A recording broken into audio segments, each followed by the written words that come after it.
Bismillahirrahmanirrahim. Assalamualaikum warahmatullahi wabarakatuh. Alhamdulillah, puji dan syukur senantiasa kita panjatkan pada Allah Subhanahu wa taala, Zat yang Maha Mulia yang telah menurunkan kepada kita Al-Qur'an, dan dengan Al-Qur'an itu Allah mengajarkan kepada kita perkara-perkara yang belum kita ketahui. Dialah Allah, tidak ada Tuhan selain Dia, Dia yang memiliki hati-hati manusia. Dia yang telah membolak-balikkan hati kita dan kita memohon kepada Allah agar hati kita ditetapkan di atas agama Allah, ditetapkan di atas iman.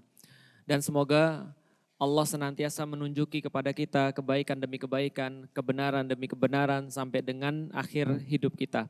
Dan sebelum kita mati, mudah-mudahan kita diperkenankan oleh Allah mengucapkan 2 kalimat syahadat. Asyhadu an la ilaha illallah wa asyhadu anna Muhammadar Rasulullah. Salat dan salam semoga tercurah dan terlimpahkan kepada baginda Nabi besar Muhammad sallallahu alaihi wasallam. Manusia mulia yang senantiasa kita jadikan sebagai suri tauladan, sebagai contoh, sebagai satu-satunya sumber daripada kebenaran dan kebaikan. Setiap perbuatan-perbuatan beliau adalah pasti contoh yang penuh dengan kebaikan sampai akhir zaman. Dan setiap perkataan-perkataan beliau pasti akan terbukti meskipun mungkin bukan di zaman kita. Maka mudah-mudahan dengan mencontoh setiap apapun yang telah beliau teladankan kepada kita dan juga mengikuti setiap apapun arahan-arahan daripada beliau sallallahu alaihi wasallam itu bisa memberikan kepada kita kebaikan di dunia dan kebaikan di akhirat. Amin. Alhamdulillah Bapak Ibu insya Allah dirahmati Allah. Jadi pada hari ini kita berjumpa lagi masih membahas tentang keluarga dan topik hari ini insya Allah kita akan bahas sedikit tentang adab dan akhlak. Karena banyak sekali pada zaman sekarang, Bapak Ibu sekalian, ketika kita lihat balik lagi di media sosial tadi sudah disampaikan, masalah demi masalah itu bermunculan. Dan kita itu kayak belum selesai satu masalah sudah dihadapkan masalah-masalah yang lain kan gitu. Misal, perasaan kita itu belum lama bahas tentang bullying, perilaku bullying. Sebelum perilaku bullying itu selesai, kita disuguhkan lagi dengan masalah-masalah yang lain. Kemarin yang lagi heboh, pelecehan seksual tapi bukan dari remaja ke remaja yang lainnya. Seperti biasanya kejadiannya begitu. Tapi yang terjadi adalah ibu sama anak kan gitu. Yang kayak gini-gini ini sudah mulai muncul di Indonesia dan bertambah banyak. Karena kenapa? Nanti kita lihat kenapa bisa terjadi seperti itu. Belum lagi selesai, kita disuguhkan dengan berita-berita yang lain. Kita disuguhkan dengan berita LGBT misalnya. Kayak kemarin di daerah Makassar itu LGBT itu bagiin berkah Jumat. Tahu berkah Jumat? Biasanya kan bapak-bapak tuh yang sering ngantri berkah Jumat ya. Habis Jumatan ada nasi berkah Jumat kan ya. Nah itu di situ dikasih stiker, dikasih kemudian kertas, dikasih kemudian kayak apa ya, segala macam lah yang itu untuk mendukung kepada perilaku LGBT. Dan kalau di Amerika itu saking banyaknya mereka pusing sendiri karena masalah-masalah yang mereka buat. Di barat sana di Amerika LGBT itu mencapai 7%. Dan mereka sudah banyak sekali kerusakan-kerusakan yang sudah dibuat. Termasuk mereka bisa dakwah kepada anak-anak kecil. Jadi kalau di Amerika sana itu anak-anak kelas 6 SD itu dikasih buku-buku tentang LGBT. Mohon maaf ya, jadi kalau contoh misalnya ya, laki-laki lahir kan punya kelamin laki-laki, betul. Perempuan lahir punya kelamin perempuan. Kalau kita kan gampang ya, kalau ada kelamin laki-lakinya berarti laki-laki. Kalau ada kelamin perempuannya berarti perempuan. Kalau LGBT enggak, mereka akan nanya pada anak-anak SD, bayangin anak SD ngerti apa sih? Bisa dipahami enggak sih? Anak SD kan enggak ngerti apa-apa mesti diarahin ya. Tapi mereka nanya, kalau kalian punya kelamin perempuan, belum tentu kalian perempuan loh. Kalau kalian punya kelamin laki-laki, belum tentu kalian laki-laki loh. Ayo coba bertanya-tanya lagi, kita laki-laki atau perempuan. Itu yang terjadi di sana. Belum selesai lagi LGBT, kemarin kita disaksikan satu hal lagi. Nah, ini saya baca ini. Ini agak sedikit mengkhawatirkan khususnya bagi orang Bogor ya. Bogor juara judi online. Ya. Juara berapa? Juara 1. Tapi bukan Bogor Utara, Bogor Selatan. Jadi Bogor Selatan tuh mana? Dermaga ya? Ah, oke. Bogor Selatan juara 1 judi online. Dan Bapak Ibu tahu perputaran judi online itu hampir sekitar 500 triliun untuk orang-orang judi online. Dan lebih parah lagi ternyata sekarang bukan cuma judi online. Tapi yang disasar judi online adalah anak-anak di bawah 10 tahun, 10 sampai 15 tahun, 10 sampai 20 tahun. Berapa banyak yang di bawah 10 tahun? Di Indonesia yang judi online di bawah 10 tahun itu ada 80 ribu anak-anak. Punya anak di bawah 10 tahun ibu-ibu sekalian? Punya. Mereka kalau 10 tahun itu berarti kelas berapa sih? Kebayang anak-anak kelas 4 SD yang paling gede 4 SD pegang HP judi online. Sedangkan yang 10 sampai 20 itu sekitar 400 ribuan lebih yang juga ikut judi online. Artinya apa? Indonesia memang 2045 Indonesia cemas. Bukan emas, tapi cemas. Kenapa kita katakan cemas? Karena gini, kemarin kan kita sudah ada beberapa mungkin yang datang ya, pas acaranya Bu Eli Risman, betul. Itu kan secara sains kita sudah dikasih tahu. Dan kita sudah bahas setiap kali ketika kita kajian salah satu yang paling penting di dalam Islam adalah akal manusia, betul enggak? Maka semua yang kita bahas tadi, bullying, lalu kemudian pelecehan seksual, lalu LGBT, termasuk yang sekarang judi online, temennya judi online ya pinjol, pinjaman online. Semua itu akibat apa? Semua itu akibat yang namanya kerusakan otak. Yang menjadi kabar baik, kalau anak-anak itu masih ada tahapan selanjutnya perkembangan otaknya.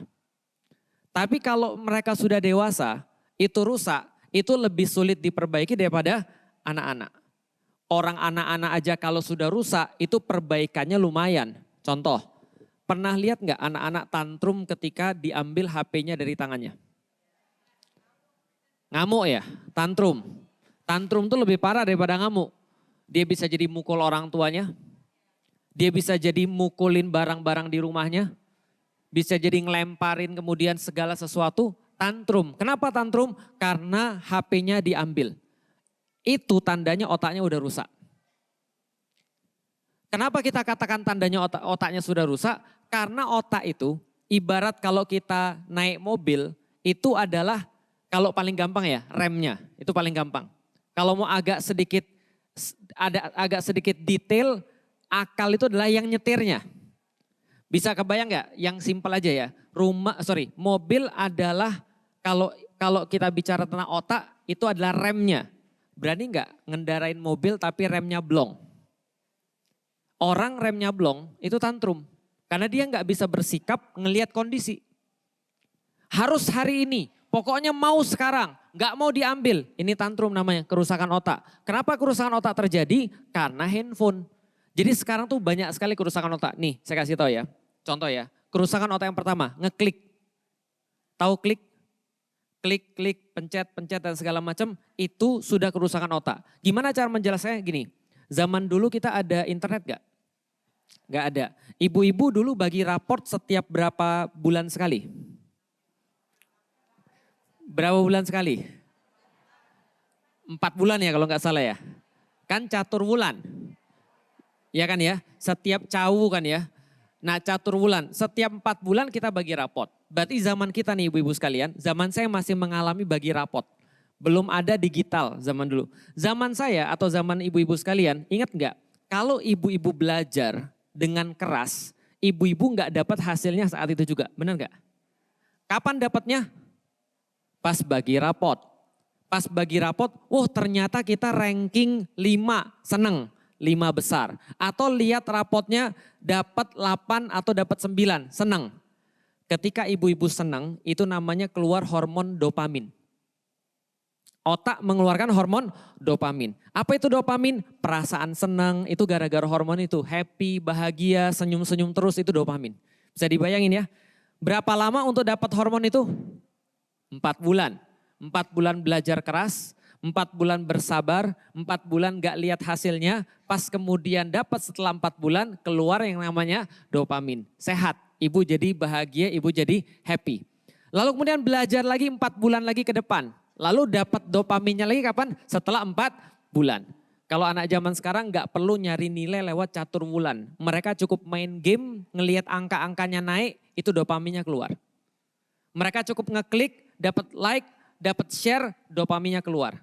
Dan ibu-ibu tahu ketika dopamin keluar rasanya apa? Enak, rasanya happy. Pengen lagi nggak kayak gitu? Pengen. Maka mereka main terus, ngeklik terus, main handphone terus dan segala macam sampai dopaminnya keluar terlalu banyak. Nge-scrolling terus dopaminnya keluar terlalu banyak, banjirlah otaknya. Ketika banjir otaknya nggak fungsi. Pernah lihat pompa? Ya, jadi kalau kita bicara tentang ketika pompa tadi kerendam, rusak atau enggak? Rusak. Otak manusia juga sama. Ketika otak manusia kerendam, bagian yang rusak pertama kali, ibu-ibu ingat namanya prefrontal cortex itu. Gampangnya gini, kalau terlalu banyak main HP, yang sudah pasti terjadi adalah otak anak-anak itu kebakar. Itu sudah pasti. Kebakar atau tenggelam, ya sama aja. Mau pilih yang manapun sama, yang jelas otaknya rusak. Itu sudah pasti teman-teman sekalian. Sudah apa? Sudah pasti. Artinya pernah ada ahli dari barat ketika mereka meneliti hubungan antara otak anak-anak, ini khusus pada anak-anak ya, otak anak-anak dengan handphone, maka hubungannya sudah pasti bahwa otak anak itu kebakar karena screen time. Jadi mereka nggak ngapa-ngapain, cuma ngelihat screen aja, itu otaknya bisa kebakar. Jadi itu penelitiannya. Dan ketika dia ditanya, jadi kapan waktu terbaik untuk ngasih kepada anak-anak, berapa kira-kira umurnya? Kemarin kan saya kasih penelitian, ada yang bilang 16 tahun, ya kan ya? Ada yang bilang ketika 14 tahun. Tapi penelitian terbaru, seorang peneliti ini, ahli ini ngomong umur berapa kira-kira ngasih anak handphone. Dia bilang gini, tahan selama mungkin yang Anda bisa.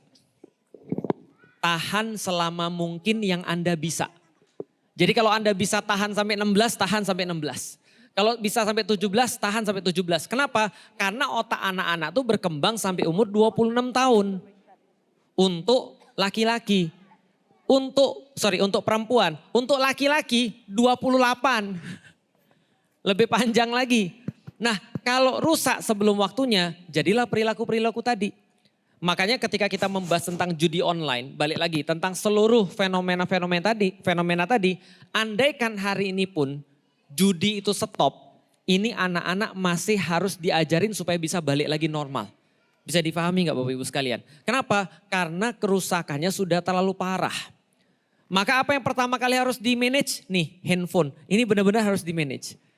Kalau Bapak Ibu itu sulit untuk manage handphone pada anak-anak, maka mau setinggi ilmunya apapun, itu bakal sangat sulit untuk ngajarin anak. Kenapa sangat sulit untuk ngajari anak? Karena otaknya sudah kebakar. Bisa nggak balik lagi? Bisa, tapi lama. Itu yang maksudnya Bapak Ibu sekalian harus benar-benar manage penggunaan handphone tadi. Karena kalau sudah otaknya rusak, khususnya bagian prefrontal cortex tadi, maka lihat dia sama hewan nggak ada bedanya. Dia sama hewan nggak ada bedanya. Coba lihat gini, ibu tahu simpanse? Tahu ya, simpanse tuh mirip nggak kayak manusia? Mirip. Bisa nangis nggak? Bisa. Bisa sayang sama anaknya nggak? Bisa menggunakan alat-alat? Bisa. Simpanse tuh hampir sama kayak manusia. Dia punya struktur yang namanya otak nggak? Punya, tapi dia nggak punya prefrontal cortex kayak kita. Artinya kalau seandainya nih dia lagi birahi, lihat dia cowok lagi birahi simpanse ini, lihat cewek yang dia lakukan apa? Kawin. Mau itu ditonton orang dia peduli atau tidak? Nggak peduli, bisa difahami? Jadi prefrontal cortex itu yang membedakan antara kita dengan hewan. Maka Allah sampaikan di dalam Al-Quran begitu. Walaqad dzara'na li jahannama katsiran minal jinni wal insi. Lahum qulubu la yafqahuna biha. Banyak di antara manusia dan jin masuk pada neraka. Kenapa? Mereka punya akal tapi tidak dipakai. Mereka punya pikiran tapi tidak digunakan. Lalu kemudian di ujungnya Allah katakan apa? Ulaika kal an'am balhum adol.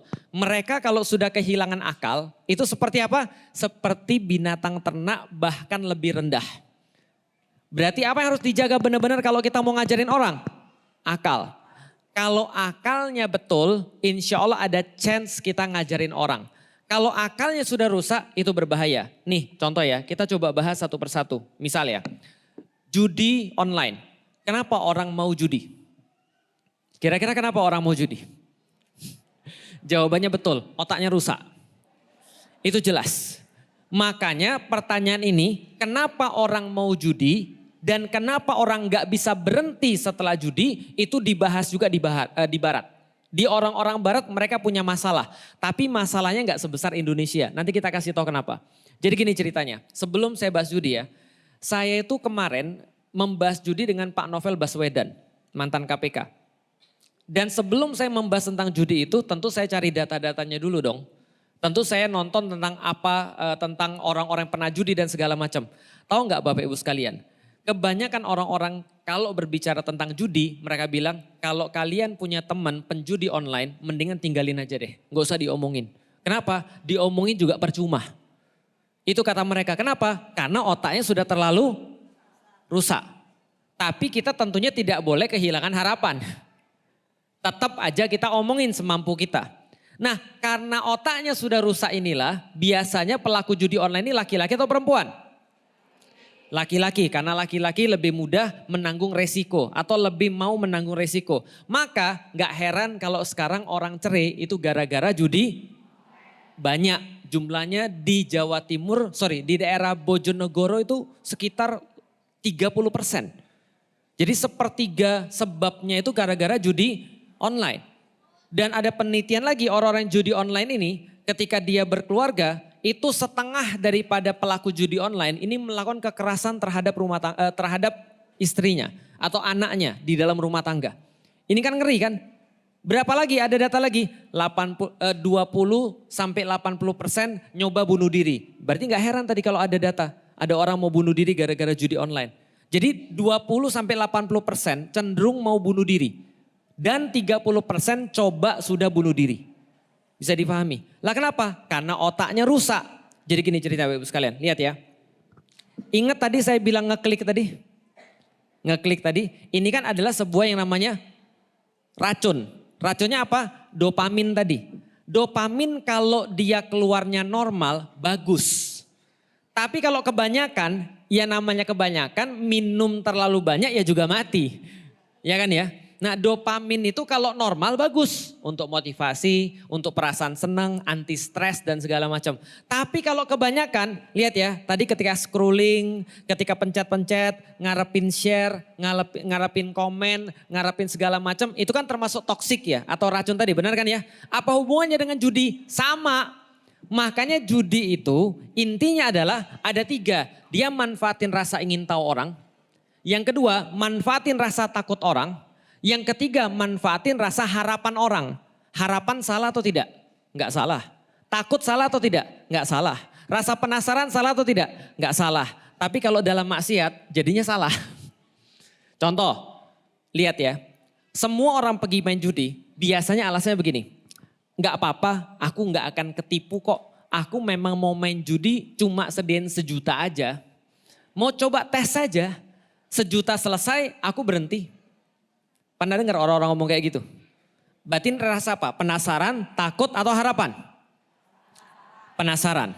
Pengen coba judi itu kayak gimana? Penasaran. Teman-teman gue main semua. Apalagi teman-temannya bilang, alhamdulillah nih, pakai alhamdulillah gitu kan. Ini serius loh. Saya dari kemarin tuh dengar orang-orang maksiat tuh bilang alhamdulillah gitu kan. Jadi alhamdulillah nih, aku bisa beli mobil baru karena judi. Aku bisa buat bisnis baru karena modalnya judi. Daripada minjem nyusahin orang, mendingan kita main slot. Itu kata mereka tuh. Nah pertama-tama adalah penasaran. Lihat temennya main, dia penasaran, gak apa-apa 1 juta aja. Nanti selesai 1 juta, lantas nanti aku berhenti. Pas main ternyata dia menang. Dia menang. Ya namanya judi itu kan permainan menang kalah. 50% menang, 50% kalah. Taruhlah seperti itu. Walaupun judi online itu penipuan, bukan game. Dia menang. setelah dia menang, dia mikir gini, wah gua masang 50.000, menangnya 100.000 nih. Bapak-bapak tahu togel? Tahu togel? Siapa Pak yang pernah masang togel Pak? Ada nggak? Anak-anak muda nggak tahu togel ya? Bahasa Indonesia apa tuh togel? Ya pasang nomor lah ya. Sebentar, saya mau kasih tahu dulu ini tentang harapan supaya ibu-ibu jelas tentang pikiran manusia atau otak manusia ini bekerjanya seperti apa candu itu. Lihat ya, kalau orang masang togel tuh ada berapa angka sih? Berapa angka? 5, banyak banget. Kalau nggak 2, 3 lah ya. Walaupun saya belum pernah seumur hidup saya, ini ceritanya aja. Kok tahu? Cerita aja. Kalau togel tuh 2 angka, berarti kan ada 99 kemungkinan, betul nggak? Dari 01, 02, 03 sampai ke 99. Kalau angkanya ada 3, itu berarti berapa kira-kira kemungkinannya? Ada 999 kemungkinan. Paham sampai di sini? Ini adalah kemudian tentang teori kemungkinan. Coba lihat ya. Dia mikir gini, ini penasarannya orang ya. Dia mikir begini, oke, gua pasang 1 5.000. Kalau gua pasang 10, berarti kemungkinan gua menang adalah menurut matematik 10/99, betul? Atau 1/9, 10% aku menang nih. Itu penasarannya dia dengan duit 1 juta dia. Oke aku pasang, kalau aku pasang 5.000, 10 pasang itu berarti sekitar 50.000. Kalau satunya 5.000 pasang 10 angka berapa? 50.000. Kalau menang 1 aja dapat 70.000. Menang nih misalnya dia. Dapat berapa? Untung 20.000. Dia mikir gini, gimana kalau aku kemarin pasang bukan 5.000? Tapi aku pasang 20.000. Nah ini masuknya apa nih? Penasaran, harapan atau takut? Harapan. Oke, gua naikin taruhannya. Dia pasang lagi, tadinya 50.000 pasang 100.000, menang lagi. Mikirnya apa lagi? Gimana kalau pasang lagi? Dia kemudian pasang lagi 1 juta. Dia berharap dia bisa menang lagi. Ternyata kalah. Ketika kalah apa yang dia pikirin? Masa aku kalah? Kalau aku dibilang sama orang gimana dong? Padahal udah pernah menang terus kalah. Malu dong, gengsi dong. Kayaknya aku bisa menang lagi deh. Ini sudah masuk apa? Harapan, penasaran atau takut? Takut. Takut diomongin orang, takut gagal karena orang gak ada yang mau gagal. Orang gak ada yang mau gak berhasil. Kalau aku pasang lagi, aku pasti bisa balikin duit lagi. Nah itu penasaran, harapan, takut, gabung jadi satu. Itu dari dulu jebakannya manusia. Makanya di dalam Al-Quran Allah sampaikan, innamal khamru wal maisir gitu kan ya. Wal ansab wal azlam rijsum min amali syaiton. Rijsun itu apa? Rijsun itu adalah sesuatu yang menjijikan min amali syaiton. Yaitu bagian daripada tipu daya syaiton. Karena syaiton itu paham tentang bagaimana caranya untuk bisa menggoda manusia. Maka begitu dia masuk dia gak bisa keluar. Pengen tapi gak bisa. Kenapa? Karena otaknya bukan lagi milik dia. Paham sampai di sini? Persis sama kayak toksik tadi, dopamin tadi. Ketika mereka pasang, dopamin. Ketika mereka menang, dopamin. Ketika mereka kalah, pun dopamin juga yang keluar. Kenapa? Karena mereka sudah masuk ke dalam sistem itu. Masuk terus ke bawah. Akhir-akhirnya, lihat semua orang-orang yang bermaksiat sama ngomongnya. Ini terakhir kali deh. Gue pinjem dulu 100, terakhir kali. Kalau gua kalah ya udah, tapi kalau gua menang, gua bisa balikin hidup gua. Kalah, minjem lagi. Ini yang terakhir deh. Ini yang terakhir. Orang lain juga main, nggak apa-apa kan itu. Ini kan alasan-alasannya. Maka orang nggak bisa keluar dari judi. Ini penelitian. Makanya penelitian lagi 92% otak penjudi rusak. Jadi 92% penjudi otaknya rusak. Kenapa otaknya rusak? Karena main-main dengan gamenya syaiton. Bapak ibu sekalian, syaiton mah gak usah dites. Dia udah pasti lebih baik, bukan lebih baik. Dia sudah pasti lebih pintar daripada kita. Kenapa? Hidupnya lebih lama daripada kita. Dan hidupnya khusus untuk memperdaya manusia. Gak akan ada yang bisa untuk menang melawan syaiton. Bapak saya kan orang Chinese sama kayak saya. Dan tahu orang Chinese suka main judi. Tahu ya. Jadi orang Chinese tuh main judi udah kayak budaya. Bapak saya bilang, Lik, orang main judi itu kalau menang nagih, kalau kalah main lagi. Paham? Makanya orang main judi itu pasti orang yang gak paham. Bahasa kerennya orang yang judi itu bodoh. Kenapa bodoh? Karena dia main dalam permainan yang gak mungkin dia menangkan. Kalau saya pinter dan jahat, saya gak milih jadi penjudi. Milihnya apa? Bandar lah. Itu kalau pinter dan jahat ya. Lah kalau bodoh dan jahat itu main judi. Lalu kemudian ada yang bilang, enggak Ustadz itu ada yang menang kok. Bapak saya komentar lagi ketika ada yang menang. Bandar itu bukan takut kalau ada orang menang. Bandar itu takut kalau ada orang berhenti main judi. Bisa dipahami. Karena selama dia main, bandar pasti bisa dipahami Bapak Ibu sekalian. Enggak ada, ya ini kan udah dari dulu diomongin. Enggak ada orang kaya dari judi. Ya Roma Irama juga sudah ngomong gitu. Sudah ngomong bahwa ini adalah perbuatan yang salah. Tapi kenapa orang gak bisa berhenti? Karena otaknya rusak tadi. Nah itu kenapa Indonesia juara 1 judi online. Kenapa? Literasi Indonesia itu sangat parah. Ini yang bisa kita lihat. Maka berkembang banyak perkara-perkara yang buruk seperti tadi. Satu dengan judi online itu sama. Satu ikat dengan judi online itu sama karena kerusakan otak. Nih contoh, saya kasih contoh yang lain ya. Karena kita bahasnya tentang adab dan akhlak. Ada film lagi trending, judulnya Ipar Adalah Maut. Ya kan ya? Saya sih belum nonton, yang bikin temen. Ya kan? Lalu kemudian apa komentar orang? Gak enak banget komentarnya. Nih perhatiin komentarnya. Ini hasil daripada kerusakan otak juga ini. Apa komentarnya? Gue udah lihat nih, Ipar Adalah Maut. Dan juga gue lihat banyak banget orang-orang pelakor, banyak banget orang-orang selingkuh. Gue jadi bingung sekarang. Mending mana? Lihat ya, mending mana? Islami tapi selingkuh atau setia tapi brengsek? Yang mana kira-kira? Nah, ini contoh kerusakan otak. Kenapa? Karena gini, Islami tapi selingkuh. Lah gimana sih cara mikirnya? Itu sama aja kayak bilang gini, itu sama aja kayak bilang dingin tapi api gitu maksudnya. Lah api itu yang gak dingin. Ada sih api dingin neraka, Anda nanti api dingin. Tapi ini Islami kok selingkuh? Ya kalau dia selingkuh berarti dia tidak Islami.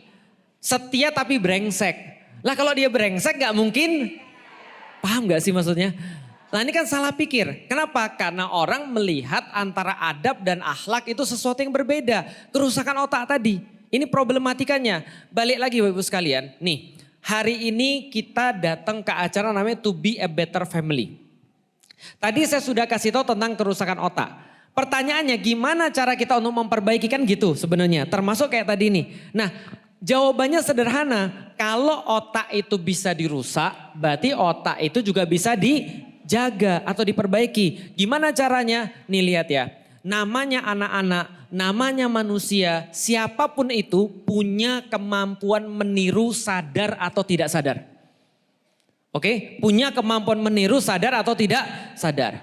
Mau contoh sederhana?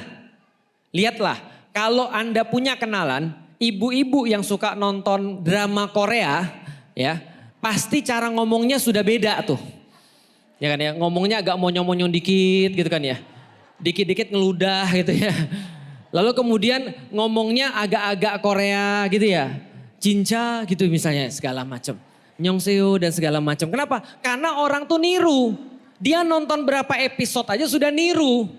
Apalagi dia ngelihat seumur hidupnya. Artinya apa? Manusia itu berdasarkan penelitian bisa niru orang lain. Sadar atau tidak sadar. Tergantung dia mudah niru atau susah niru.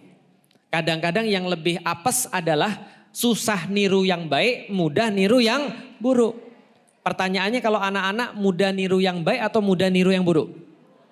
Buruk. Makanya ibu-ibu datang ke sini, ke kajian To Be Better Family. Mungkin gak langsung pinter. Tapi minimal apa yang didapat dari sini itu bisa mengubah ibu-ibu sekalian. Yang nantinya ibu-ibu ketika berada di tempatnya sendiri-sendiri, di rumahnya sendiri-sendiri. Jelas jadi orang yang berbeda daripada ibu-ibu gak tahu. Jadi gini ya, Kalau ibu-ibu nggak pernah datang sini dan nggak pernah tahu bahwa otak tuh bisa rusak dan terutama rusaknya gara-gara apa? Handphone, maka ibu-ibu akan merasa baik-baik saja ketika ngasih handphone ke anak-anak. Tapi minimal dari sini, setiap kali ibu mau ngasih handphone ke anak-anak, ibu pasti merasa bersalah. Paham maksudnya? Gue lagi mau ngerusak otak anak nih. Walaupun masih dikasih nih, tapi merasa bersalah. Gue lagi ngerusak otak anak gue nih. Kenapa? Besok kalau dia berbuat sesuatu yang salah, bukan salah mereka. Tapi salah siapa? Salah saya. Kalau mereka teriak-teriak, mereka impulsif. Mereka nggak mau dengar nasihat. Mereka marah-marah terus. Salah siapa? Salah saya. Minimal kalau sudah datang dari sini, udah bisa niru. Dan nantinya bisa ditiru sama orang lain. Minimal dulu seperti itu Bapak Ibu sekalian. Karena masalah ini, masalah adab dan akhlak, ini masalah sesuatu yang berbeda. Bedanya apa? Nih, coba kita peres ya dari pernyataan tadi. Islami tapi selingkuh atau setia tapi brengsek. Lihat ya, adab itu adalah hasil pendidikan. Makanya namanya takdib. Takdib artinya adalah mendidik. Mendidik seperti apa? Contoh, Dek. Kalau besok makan 3 gorengan berarti bayar 3 gorengan. Jangan makan 3 bayar cuma 2. Itu namanya kita lagi mendidik anak kita sifat jujur. Walaupun gak ada orang, kamu tetap harus jujur. Kenapa? Orang jujur dimanapun pasti kepake. Itu kita lagi mentakdib anak kita sifat jujur. Lagi makan lari-lari. Dek ayo duduk. Duduk yang rapi yuk kita makan. Jangan lari-lari. Itu kita lagi mentakdib anak kita untuk hormat. Ada ketemu orang salim sama bapak misalnya. Salim sama ibu. Salim sama tante. Kita lagi mendidik anak kita untuk punya sopan santun. Kalau ngomong jangan teriak.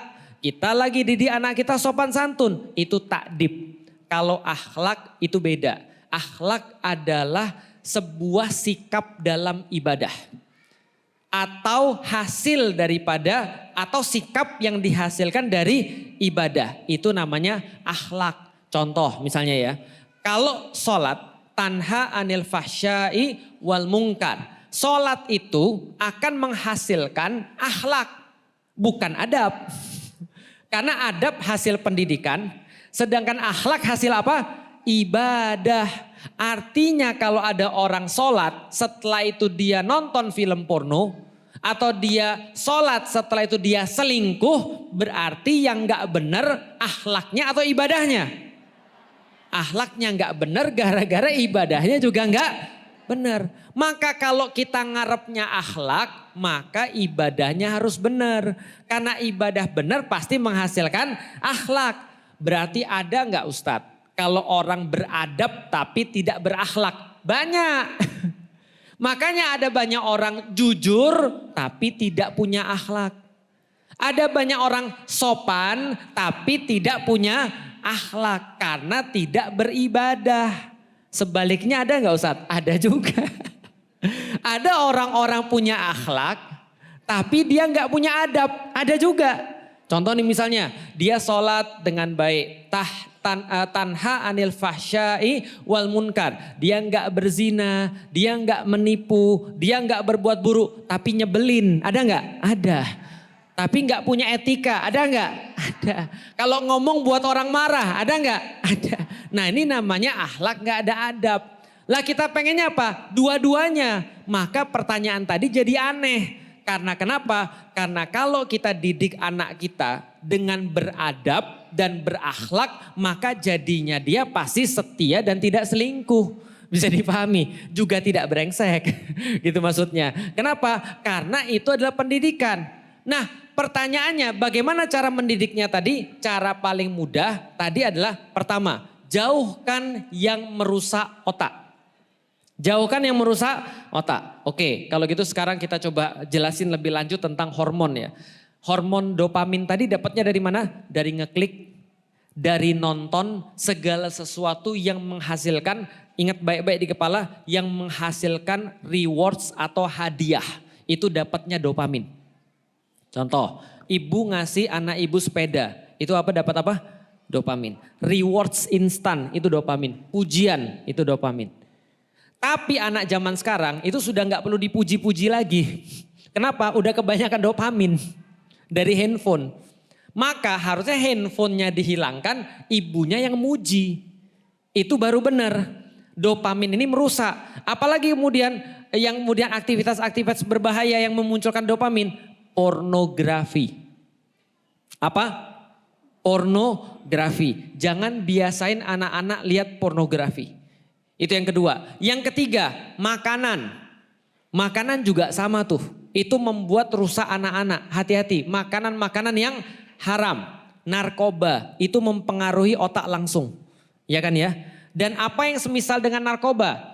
Ya, kata para peneliti, mohon maaf kalau nggak setuju, saya juga belum bisa untuk total menerapkan itu, gula. Gula itu pengaruhnya kemana? Pengaruhnya ke otak. Terakhir kali ada penelitian, jadi gini ceritanya. Diteliti, jadi gini penelitiannya. Ada boneka, lalu para peneliti itu bilang gini pada suami istri.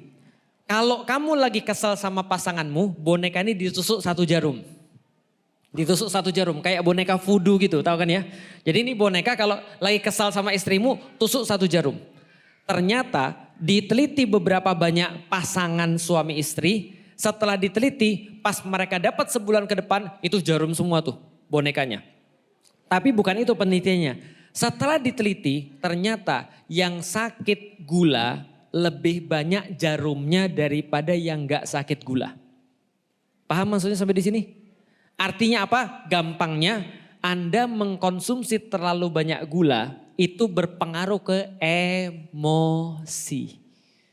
Berarti orang-orang yang mengkonsumsi banyak gula itu pengaruhnya kemana? Emosi. Selain juga kesehatan. Coba lihat nih, kapan anak-anak biasanya batuk-batuk? Kapan anak-anak biasanya batuk-batuk? Lebaran. Pas lebaran jalan-jalan ke rumah orang. Di situ adanya apa? Minuman bergula semua dan makanan bergula semua. 2 hari langsung jatuh sakit. Sudah ada penelitiannya. Gula mengurangi imun. Gula mengurangi kekebalan tubuh, kan gitu kan ya. Nah, makanan itu juga pengaruhnya ke otak. Makanya kalau anaknya nggak mau impulsif, jaga makanannya, jaga tontonannya. Jangan sampai dia, kalau bisa jangan pakai HP, serius deh. Jangan kasih HP, kenapa? HP itu sudah terbukti pasti merusak otak. Dan ketika dia rusak otaknya, efeknya sama kayak judi online, pinjaman online, gadai, apalagi bullying dan segala macam. Itu adalah yang harus kita jaga daripada perkara-perkara yang merusak.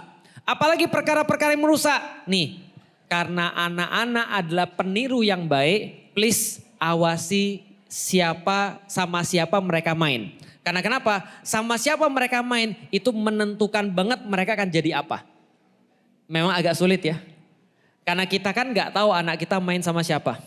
Kita nggak tahu anak kita mainnya kayak apa. Tapi kalau ibu-ibu dan bapak-bapak nggak mau mencoba, maka pada ujungnya kita nggak punya kontrol sama mereka. Lihat ya, hidup ini cuma 2. Masalah input dari sini atau input dari sini.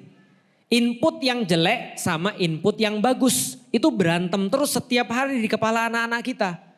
Lah kalau anak-anak kita nggak tahu dia main sama siapa, kita pun nggak pernah nyontoin sesuatu pada dia, kira-kira hasilnya gimana? Ya udah pasti yang sono yang menang. Dan ini yang kejadian pada anak-anak pada umumnya. Anak-anak pada umumnya nggak pernah dapat input yang bagus dari orang tuanya, tapi senantiasa dapat input yang buruk daripada yang lain. Itu masalahnya. Maka ibu-ibu sekalian belajar Islam itu untuk apa? Untuk menunjukkan pada anak-anak di rumah. Kalau mereka masih di rumah. Kalau mereka sudah tidak di rumah lagi. Nah itu baru masalah selanjutnya. Banyak orang-orang yang datang. Ustadz anak saya begini. Ustadz anak saya begitu. Ustadz anak saya begini. Tapi umurnya sudah berapa? 20. Nah, ini sudah agak susah. Kenapa? Bayangin ya. Otak itu gak rusak sehari. Adab nggak dibentuk sehari. Akhlak nggak dibentuk sehari. Kalau akhlaknya sudah buruk, adabnya sudah salah, otaknya sudah rusak, memperbaikinya itu perlu waktu. Kadang-kadang bulanan, kadang-kadang tahunan. Tergantung seberapa rusak otaknya itu. Ngomong-ngomong tentang judi online misalnya, kita ambil contoh. Di antara banyak orang-orang yang terjebak judi online, kebanyakan di antara mereka stres, ngibulin bapak ibunya, bohong, rusak rumah tangganya dan segala macam. Saya cuma tahu beberapa yang selamat daripada judi online. Dan salah satu yang selamat dengan cerita yang bagus, berapa dia terjebak di judi online? Berapa tahun? 15 tahun. Bisa kebayang 15 tahun. Berarti kalau anak itu kejebak judi online 20 tahun, berarti dia baru beres umur berapa? 35 tahun. 35 tahun saya sudah punya anak 2. Sudah punya anak 3 saya. 4. Lupa saya. Saya udah punya anak 4. 35 tahun. Artinya apa? 15 tahun hidupnya hilang. Gara-gara apa? Gara-gara judi. Itu pun bisa selamat, kenapa? Tahu nggak? Karena bapak ibunya sabar. Kalau saya mungkin nggak sesabar itu. 15 tahun selalu minta duit ke bapak ibunya. Ngutang ratusan juta dibayarin bapak ibunya lagi. Ngutang miliaran dibayar lagi oleh bapak ibunya. Sampai di ujung zaman saking kemudian bapak ibunya itu ngelihat dia nggak benar-benar, bapak ibunya cuma bilang, kamu nggak usah kerja, kamu nggak usah ngapa-ngapain, mending kamu nggak usah judi aja udah bagus. Kenapa bapak ibunya bisa bilang begitu? Karena dia nggak kerja tapi judi, habisnya lebih banyak daripada dia kerja dapatnya. Bisa dipahami maksudnya? Lah kalau orang kerja, UMR Jakarta berapa? 6 juta. 6 juta kali 12, setahun dia bisa habis berapa? Setahun dia dapat berapa? Paling 80 juta, taruhlah sama bonus 100 juta kalau UMR. Tapi kalau dia judi, itu 2 pekan bisa 200 juta hilang. Artinya orang ini gak ngapa-ngapainnya dikasih makan masih lebih untung kan ya? 15 tahun, ada yang 8 tahun, ada yang 10 tahun. Paham gak sih orang kalau kecanduan tuh udah kayak apa? Orang kalau kecanduan, bahkan di antara orang-orang nih, ada yang namanya grup penyintas judi online. Penyintas itu maksudnya gini, yang sudah sembuh bawa yang lain agar bisa sembuh juga. Tapi semua di sana ujungnya ada yang balik lagi juga. Kenapa? Mereka bilang orang kalau sudah kecanduan. Nih ini ingat baik-baik ya. Kalau sudah punya anak ini jaga benar-benar daripada otaknya rusak. Mereka bilang gini, kalau otaknya sudah rusak, sudah kecanduan. Maka cuma mungkin 2 hal. 1 balik lagi. Atau sembuh mati. Paham maksudnya? Jadi sembuh totalnya kalau apa? Kalau mati. Berarti seumur hidup terapi. Karena kalau berhenti terapi bisa balik lagi. Itu bahayanya kalau otaknya udah rusak. Apalagi sudah di atas 26 tahun. Itu susah lagi beresnya. Makanya di dalam Islam itu kita dikasih tahu umur berapa kita benar-benar harus firm. Harus benar-benar tahu tentang tujuan hidup kita. 40 tahun. 26 tahun sudah dilatih. Dilatihnya dari apa? Dari awal 7 tahun, 10 tahun disuruh sholat. Untuk itu kita belajar keluarga. Karena kenapa? Ingat Bapak Ibu sekalian, kalau Anda nggak pernah belajar tentang bagaimana Islam mengatur keluarga, maka Anda pasti dirusak. Itu sudah pasti. Syaiton itu nggak main-main. Syaiton itu udah janji sama Allah. Artinya apa? Kalau kita normalnya jadi manusia itu rusak. Normalnya jadi manusia apa? Rusak. Nggak ada, normal tuh nggak ada. Apalagi di zaman sekarang. Zaman dulu ada orang promosi LGBT terang-terangan? Nggak ada. Zaman dulu ada kasus ibu bikin video, video yang nggak bagus sama anaknya? Nggak ada. Zaman dulu ada orang-orang bunuh orang terus di videoin ada?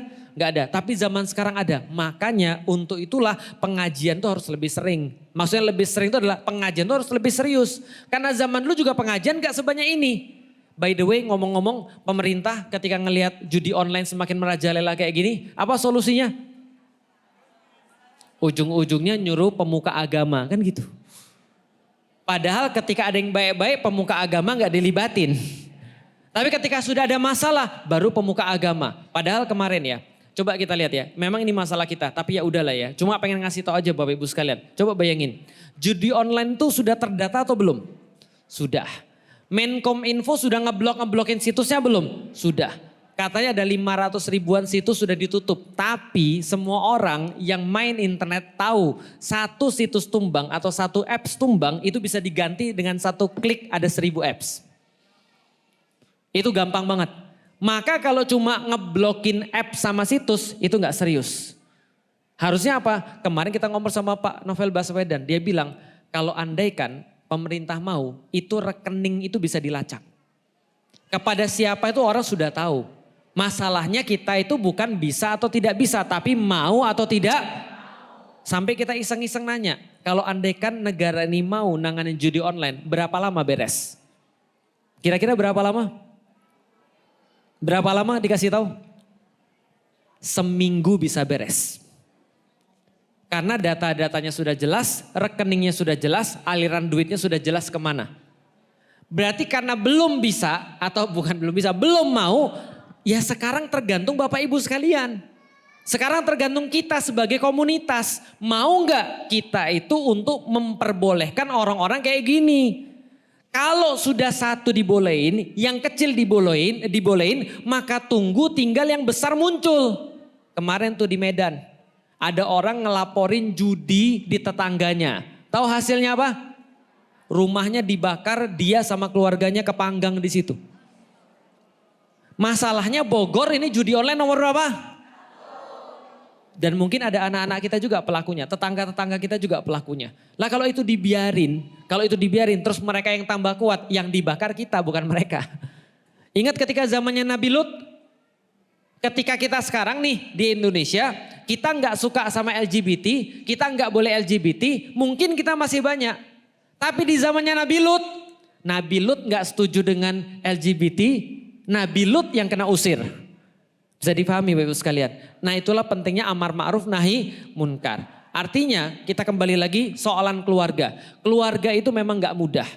Makanya kita selalu bilang, termasuk saya secara pribadi. Saya selalu bertanya-tanya setiap hari, jangan-jangan saya termasuk orang-orang yang dimaksud kita siap cuma jadi orang tua tapi kita tidak siap mendidik anak-anak kita.